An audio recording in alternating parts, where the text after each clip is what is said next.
মুস্তাফিজ বিশ্বকাপ দলে থাকলে বাংলাদেশ দলের নিরাপত্তার ঝুঁকি বাড়বে জানিয়ে আইসিসির চিঠি। টি-20 বিশ্বকাপে বাংলাদেশ দলের অংশগ্রহণ নিয়ে আরও অনিশ্চয়তা দেখা দিয়েছে।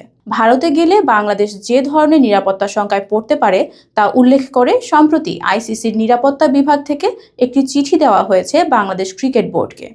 আজ বাফুফে ভবনে এক সংবাদ সম্মেলনে যুব ও ক্রীড়া উপদেষ্টা আসিফ নজরুল জানিয়েছে, চিঠিতে আসন্ন টি-20 বিশ্বকাপে ভারতের 3টি কারণে বাংলাদেশের নিরাপত্তা শঙ্কা বাড়তে পারে বলে উল্লেখ করা হয়েছে, যার একটিতে বাঁহাতি পেসার মুস্তাফিজুর রহমানকে বিশ্বকাপ দলে অন্তর্ভুক্ত করা।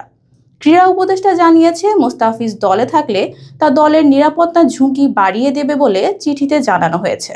ক্রীড়া উপদেষ্টা জানান, আইসিসি সিকিউরিটি টিম তাদের চিঠিতে 3টি সুনির্দিষ্ট বিষয়ের কথা উল্লেখ করেছে, যা ভারতে বাংলাদেশ দলের নিরাপত্তা ঝুঁকি বাড়িয়ে দিতে পারে। তিনি বলেন, চিঠিতে বলা হয়েছে 3টি জিনিস হলে বাংলাদেশ টিমের নিরাপত্তা আশঙ্কা বাড়বে। প্রথমত, বাংলাদেশ দলে যদি মুস্তাফিজুর রহমানকে অন্তর্ভুক্ত করা হয়। দ্বিতীয়ত, বাংলাদেশের সমর্থকরা যদি জাতীয় জার্সি পরে ঘোরাফেরা করেন। আর তৃতীয়ত, বাংলাদেশের জাতীয় নির্বাচন যত এগিয়ে আসবে দলের নিরাপত্তা ঝুঁকি তত বৃদ্ধি পাবে।